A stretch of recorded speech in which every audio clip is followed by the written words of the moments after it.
In the summer of 1838, Samuel Burley Rowbotham performed what has become known as the Bedford Level experiment. Standing in the middle of the Bedford Level Canal with a telescope, he was able to watch a friend row a boat along the length of the perfectly straight canal for 6 miles, where the boat should have been 16 feet below the horizon, thus proving that the Earth is flat. 178 years later, in the summer of 2016, a new generation of flat earthers from the Flat Earth UK group returned to the very same spot to recreate this iconic experiment, but this time with lasers and Nikon Finepix P900 cameras, which seems to be the flat earth camera of choice. All in all, about 50 members of the Flat Earth UK group attended this event. The group met at the Three Pickerels pub for about an hour of some much needed meet and greet time. It's a rather lonely experience to see the world as we do and be surrounded with people who can't. And while it is a relief to connect with others via social media, nothing beats meeting bright, intelligent, like-minded people that you can actually talk to. So, arriving at the bridge at Welsh's Dam, we noted our first potential problem. Out of all the active waterways across the country, it seems that the old Bedford level had not been maintained, so reeds and lilies had been allowed to overgrow and encroach into the canal from both banks, even into the centre of the canal in some places. But after surveying the stretch through a telescope and the P900s, it appeared there was actually a narrow but clear path to see all the way to Ŵyl Bridge. Murray Ferguson had travelled down from Scotland to provide us with the use of his kayak, and the intrepid Matthew Seddon volunteered to paddle it. And while he got acquainted with the kayak, we set about attaching a high-powered green laser to the back of it.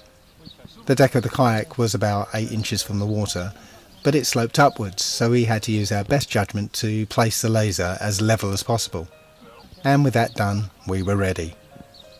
The water level was up at 1.2 metres, which was actually higher than the waders we'd brought along.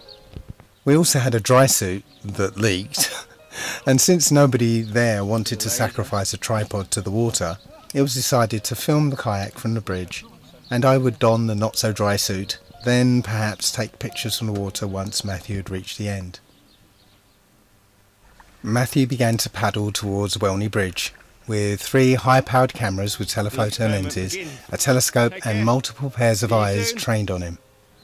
There was a thrill of excitement when he got about half a mile away when we started seeing flashes of laser light from the back of the kayak. But the excitement soon faded when we realised that the laser must have been angled up towards us. So as he got further away, the laser would point higher and higher into the sky. We could see that there was a bridge about 2.5 miles from us, so we radioed Matthew to meet us at the bridge so we could realign the laser. However, the bridge turned out to be a rail bridge, and we could find no way to reach it by car or by foot. Matthew waited for us at the rendezvous point, but then carried on when we didn't appear.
When we arrived back at Welsh's Dam, Matthew had progressed about 4 miles and could no longer be seen by the naked eye.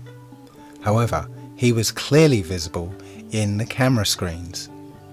500 years ago, observers would claim that they could see ships disappear over the horizon hull first, just as Matthew had done to our naked eyes.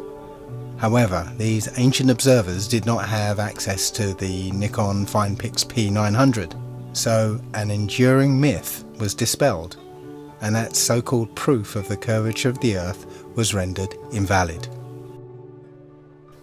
This series of time-lapse images, provided by MIT, I believe, is therefore a deliberate lie.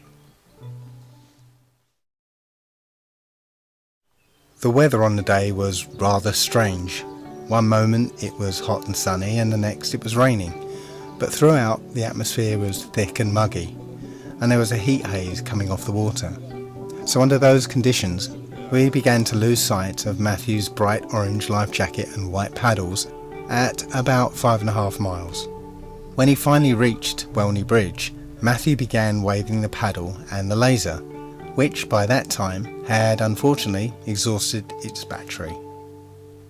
Back at Welsh's Dam, I was making a last attempt to find Matthew through the telescope when I caught sight of blurry white flashes, which I took to be the paddles waving back and forth. However, Dave Marsh, who had been operating his Nikon P610 until its battery died, pointed out that it was actually traffic crossing a bridge that he could see in the background for most of the experiment.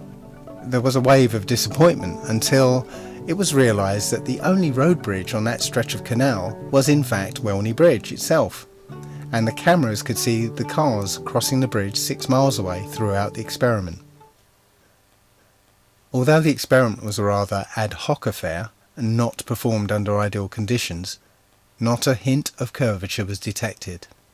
It was a good first attempt, but now that we have seen the terrain, now that the unknowns have become known to us, the next time we'll be better prepared. As a postscript to these results, the trolls and detractors will point out that because we were observing Matthew from the bridge, we wouldn't see the 16 feet of curvature anyway.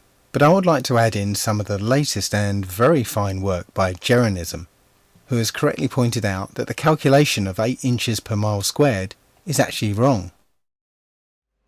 You guys told us that it's 8 inches per mile squared, but that it's only good up to a quarter of the globe. So how can that be the correct formula for the curvature of the entire Earth? If we start at the top, say at the North Pole, and we walk around to the bottom, say the South Pole, we just went over a bunch of curvature. How would we measure that curvature? Now, many people will say you only can do a quarter of the globe because once you get there, you start walking back underneath yourself. Okay, I can see that that's a problem, but why don't we just turn the globe onto its side, lay it on a table, and now we can look at it as a racetrack, as if we're going around a racetrack. So if we look at the green flag there and think of that as the starting line, and we're going around a 25,000 mile racetrack, what is the curvature of the 25,000 mile racetrack? Also, being that we're looking at a perfect circle, shouldn't we be able to chop it up into segments, and by adding the curvature of each segment, we should get the entire curvature for the entire racetrack or circle. So if you see here, we took 25,000 people and put them 1 mile apart, and between each of them, they have to measure the curvature between them. So that would be 8 inches per mile. We don't have to do the squaring since we're measuring each distance. So 8 inches times 25,000 would be 200,000 divided by 12. 16,666 divided by 5280 comes out to 3.16 miles.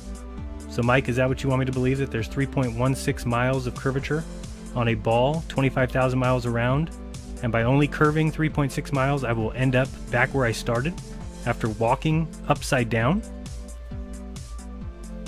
Let me try and explain what I think the curvature should be.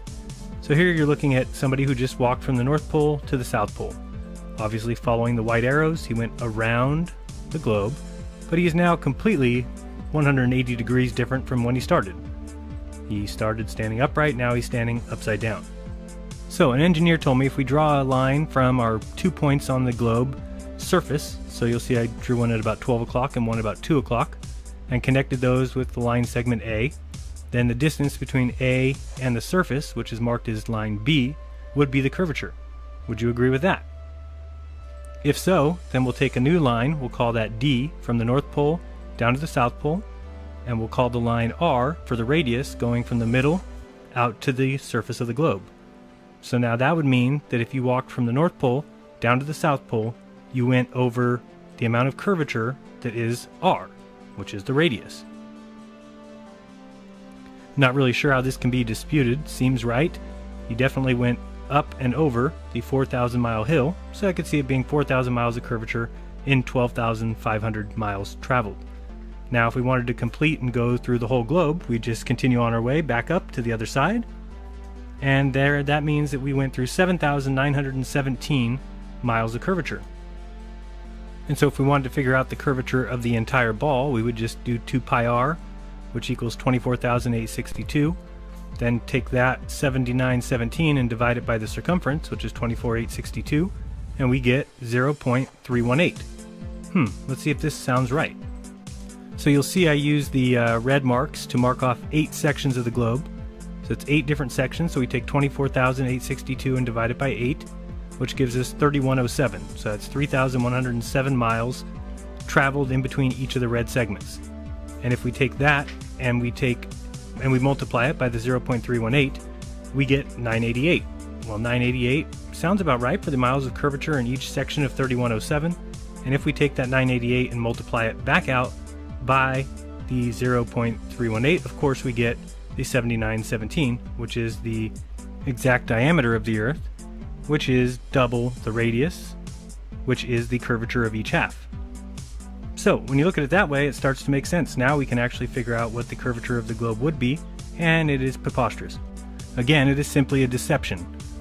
Math always has formulas that work for whatever they're trying to do, but in this particular case, just measuring the curvature of a circle, there's no way to figure out the curvature of a circle all of a sudden. Now we can only do a quarter of it. I thought math was reality. And I'll leave you with this, why I think it possibly could be the hidden math equation of all time. Why have we never heard about 0.318? Did you know that you can take the circumference of any circle and multiply it by 0.318 to get the radius? Try and find that online. It's that simple. How about 1 divided by 3.14, so 1 divided by pi is 0.318, and 1 divided by 0.318 is pi. Now this works on any circle. If you were to take a 25-foot circle, the amount of curvature is 0.318 feet per foot of circumference. So, according to this new information, Matthew should have disappeared under 1.7 miles of curvature, not 16 feet. Thanks to Laura Brooker for organising the event, Matthew Seddon for the mammoth task of paddling non-stop for the 6 miles without sticking your tongue out in concentration, Murray Ferguson for the kayak, technical support and willingness to race up and down the Cambridgeshire countryside looking for Matt, and the rest of the Flat Earth UK group who came along to this wonderful and historic event. Thanks to you all.